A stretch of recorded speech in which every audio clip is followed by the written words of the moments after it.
Hello friends, my name is Amit Jyoti. I'm an assistant professor at the O.P. Jindal Global University. In this module, we shall be learning about the formal set of sources of international human rights law as laid under Article 38 of the Statute of the ICJ. Do you know from where the law of our country comes from? What are its sources? Well, the answer to this question is much straightforward. The Constitution of India, the laws passed by the State Legislative Assembly, the Parliament, the judgments delivered by the courts interpreting these laws all form the primary sources from which we derive our laws. However, when it comes to figuring the sources of international human rights law, it gets complicated. Why? Because there is no international parliament that governs the countries. There is no international constitution that the countries abide. However, there's an international court called the International Court of Justice or ICJ, but it has limited jurisdiction. Its decisions are not binding on the nations on future cases. Moreover, ICJ only decides the dispute between the states and not individuals. Given the foregoing, it is imperative to note that international human rights law is decentralized in a way. This means there is no one organization at the top of the ladder which formulates law. Therefore, it is important to know the exact sources of international human rights law and what value they hold in eyes of various nations. As a starting point, we need to look at the Statute of the ICJ. This is a document which established ICJ as a judicial organ of the United Nations, with its primary function to settle the disputes submitted by the countries under international law. Inescapably, Article 38 of the statute lists out the law that the ICJ shall apply in deciding the matters before it. It reads as Clause 1, the court whose function is to decide in accordance with international law such disputes as are submitted to it shall apply. Clause A. International conventions, whether general or particular, establishing rules expressly recognized by the contesting states. Clause B. International custom, which can be general practice as accepted by law. Clause C. The general principles of law recognized by civilized nations. Clause D. Subject to provisions of Article 59, judicial decisions and teachings of highly qualified publicists of various nations will be a subsidiary source of determining rules of law. Clause 2. This provision shall not prejudice the power of the court to decide the case according to what is right and good if the parties agree thereto. Although in form this is merely a directive to a particular international body as to what rules it is to apply, the opening phrase stating what the court's function is to decide in accordance with international law confirms that the application of paragraphs A to D of Article 38 will result in international law being applied, which consists of everything that is pointed in that article alone and nothing else. In addition, Subpara D further clarifies that judicial decisions and teachings of the most highly qualified publicists of various nations shall be considered a subsidiary means of international law in comparison to sources listed in subparas A to C. This latter issue, dealing with whether one source of international law is more important than the other, will be dealt with in a separate module. For now, we shall continue introducing you to the topic briefly. Moving on to Article 38, Clause 2 of the Statute of ICJ, it empowers the court to decide the case ex equo et bono. What does it mean? It means that the court can give decisions on the basis of equity. As listed in Article 38(1), it is explicitly mentioned that this may only happen if the parties agree thereto. Therefore, only and only if the parties to a dispute agree and confer that power onto ICJ will the said court apply the rules of equity in a dispute referred to it by the parties. Let us now study each of the sources listed in Article 38 of the Statute of ICJ in a brief manner. The first source being international conventions or treaties. International conventions come with a wide variety of different names. You may call it a treaty, a charter, a pact, an agreement, a protocol, an exchange of notes, etc. It doesn't really matter what you name the document. Essentially, an international convention in the popular sense is an agreement between two or more states. It becomes binding on the said parties as soon as they ratify the said convention. In fact, the Vienna Convention on the Law of Treaties 1969 is a key international agreement which governs the creation, operation and legal effect of most treaties today. It includes major rules and regulations concerning treaties, and although not all states have ratified it, many of its provisions represent common state practice and thus it will be used as indicative of the law of treaties throughout. Now, when it comes to international human rights law, treaty law is indisputably its most significant source. There are many reasons for it. A few of them are: written text clearly formulates the obligation accepted by each state. Potentially, a large number of states may become party to a treaty, thereby providing a degree of uniformity between states in their understanding of requirements of international human rights law, among other things. The same treaty law has its downside as well. You may ask how. The binding force of treaty rests on the principle usually expressed as pacta sunt servanda. This principle is one of the oldest principles of international law, which means agreements must be kept.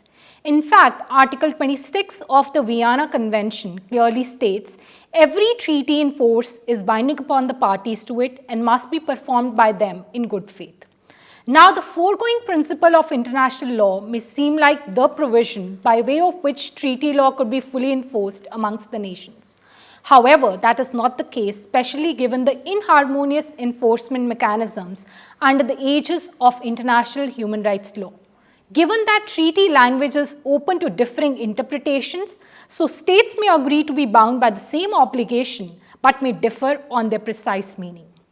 The foregoing takes place when at the time of expressing its consent to be bound, states append to the said treaty an interpretive declaration stating how the said state under its treaty obligations. Further, states may make reservations to some provisions of the treaty as well. The primary difference between making an interpretive declaration and a reservation is the fact that by way of making a reservation, the state states to exclude or modify the legal effect of certain provisions of the treaty. On the other hand, by interpretive declaration, the state merely announces its interpretation of some provisions in the treaty. We'll discuss these concepts in detail in the coming modules. For now, it is important to note that there are 10 core international human rights conventions. Under each of these conventions, there has been established a committee of experts which are responsible to monitor the implementation of treaty provisions by its state parties. These expert committees are commonly known as treaty bodies. Each treaty body has its own set of objectives vis-a-vis the enforcement of its respective treaty provisions and follow their own set of procedures to work their way out. To name a few core international human rights conventions and their respective treaty bodies, there is a table provided in the slides. The 9 core international human rights conventions are Universal Declaration of Human Rights, International Convention on the Elimination of All Forms of Racial Discrimination, International Covenant on Civil and Political Rights, International Covenant on Economic, Social and Cultural Rights, Convention on the Elimination of All Forms of Discrimination against Women, Convention against Torture and other cruel, inhuman or degrading behavior. Now, very often, human rights treaties are followed by optional protocols, which may either provide for procedures with regard to the working of the provision in a treaty or address a substantive area related to the treaty. More often than not, optional protocols to human rights treaties are treaties in their own way, and they are open for signature to the countries who may not be party to the main treaty. Now, unless and until a party does not ratify the optional protocol, the provisions of the said protocol do not apply to the state in that context. For example, India is a signatory to the International Covenant of Economic, Social and Cultural Rights. Therefore, it is obligated to abide by all the provisions of the said covenant, barring the ones for which it had made reservations.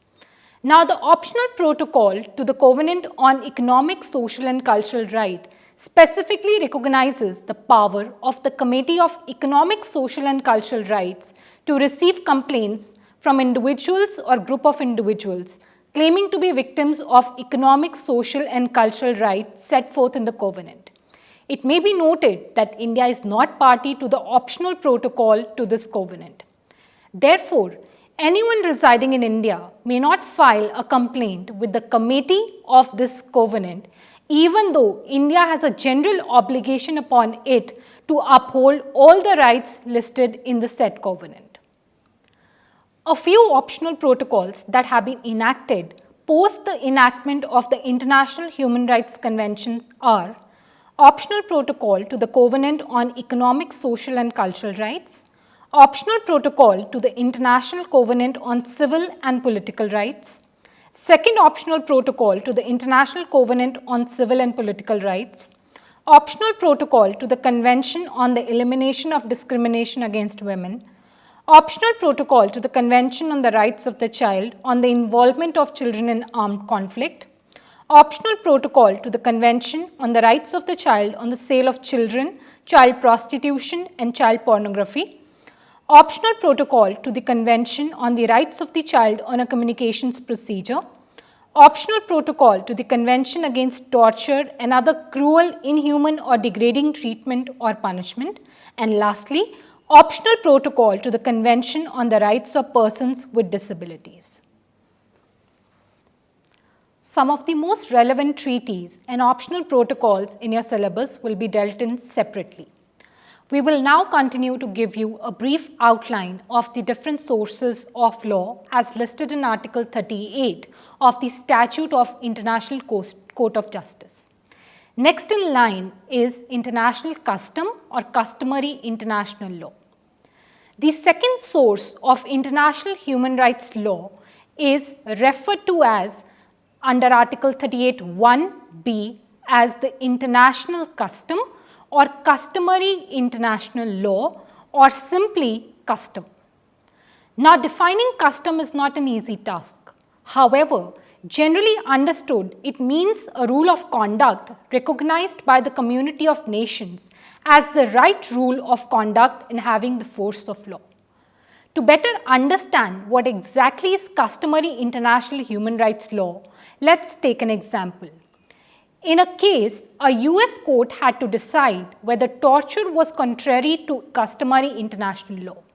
Be mindful that this case was adjudicated in 1980, 4 years before the adoption of the UN Convention Against Torture. The judges sought to find the international consensus on the prohibition of torture and accordingly looked at multiple treaties concluded between states and their reiteration in domestic laws, including the constitution of over 55 countries. In sum, it was held that freedom for torture was guaranteed under international customary human rights law. In essence, it was held that freedom from torture is a rule recognized by the community of nations as the right rule of conduct which has the force of law. Now, the statute of ICJ provides that the court shall apply international custom as evidence of a general practice accepted as law. Thus, there are two vital elements which constitute custom as a source of international human rights law.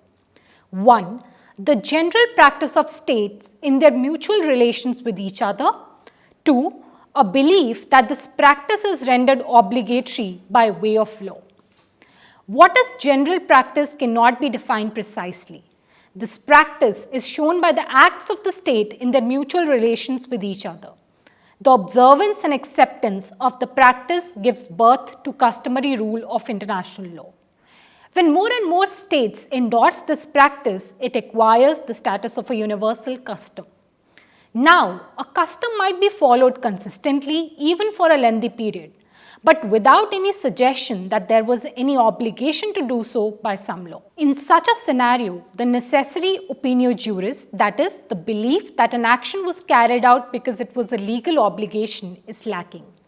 Without such opinio juris, a state cannot one fine day insist that custom be followed if another state choose to take a different course in a particular case.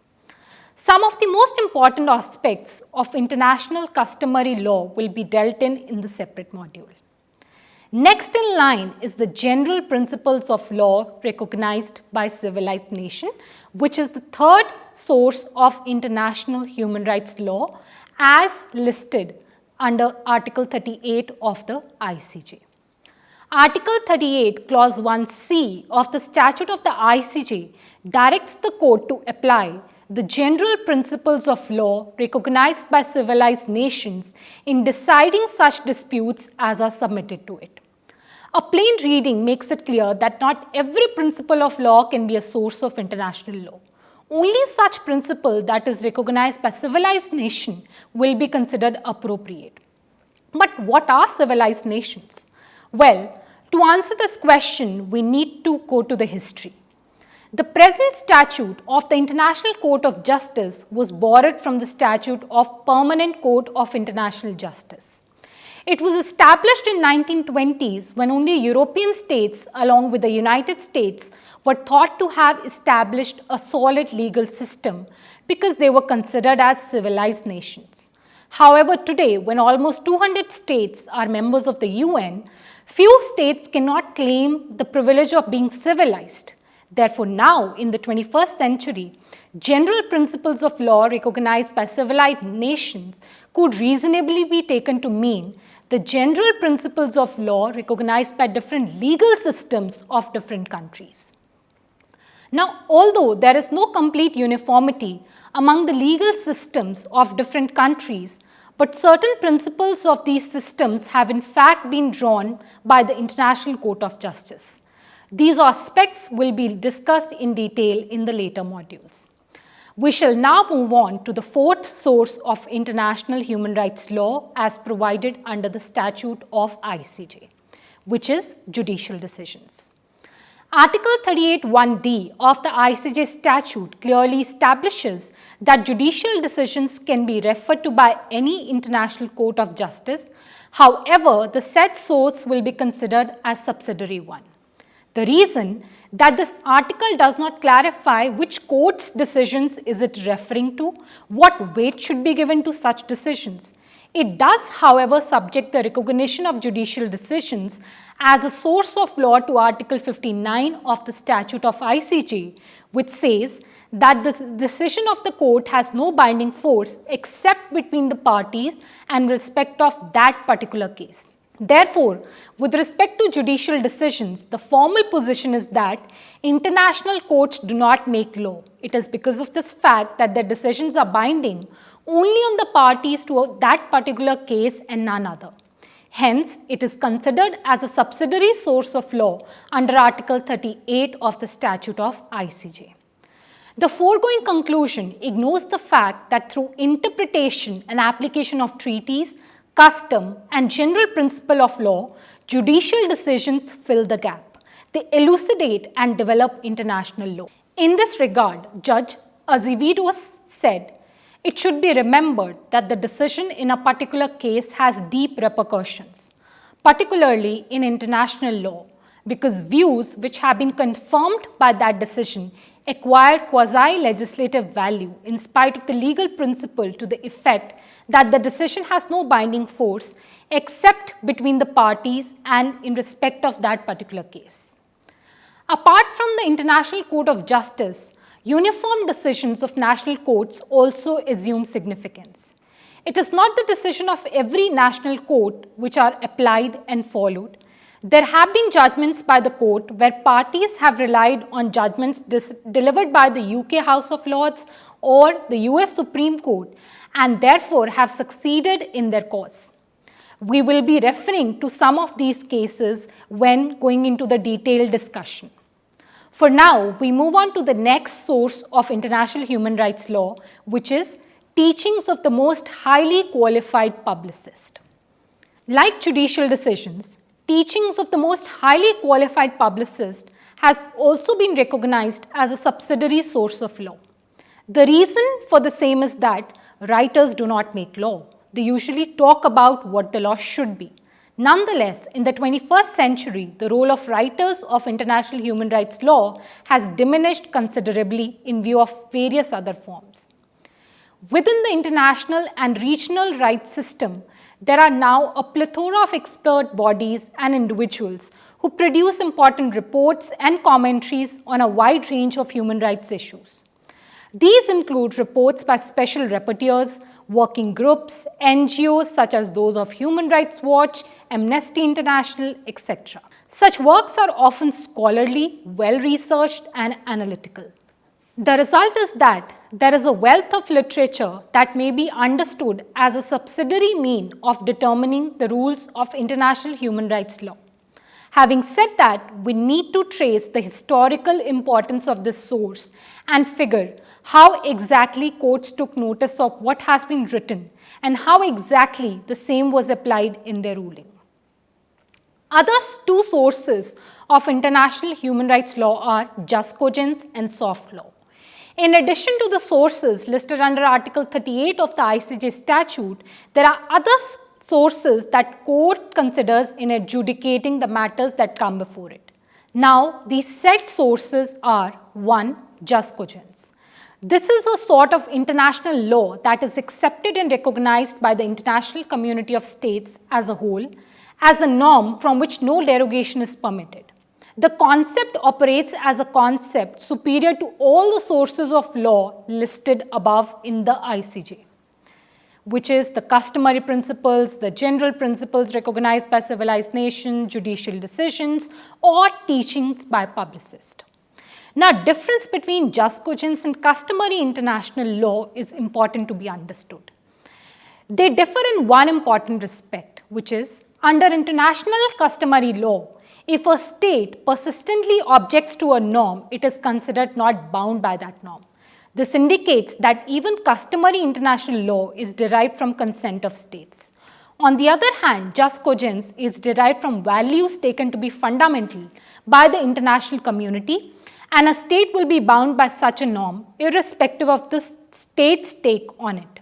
The next source is soft law, which refers to the rules that are neither strictly binding in nature not completely lagging legal significance.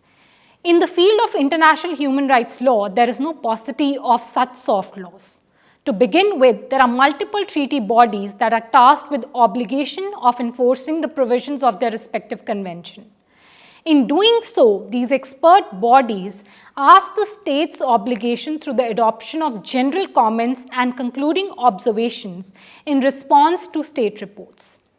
Some of these treaty bodies have set up an individual complaint mechanism by way of which individuals who claim to be a victim can approach a treaty body, and based on the evidence on record, the said body of experts gives a decision. It is not clear if these decisions will be considered as judicial decisions under Article 38 of the ICJ statute, but their opinions cannot easily be disregarded as well. Other forms of soft law include Security Council resolutions, General Assembly resolutions, Human Rights Council resolution, guidelines, codes of conduct, standards of behavior issued by various human rights agencies, drafts issued by the International Law Commission, etc.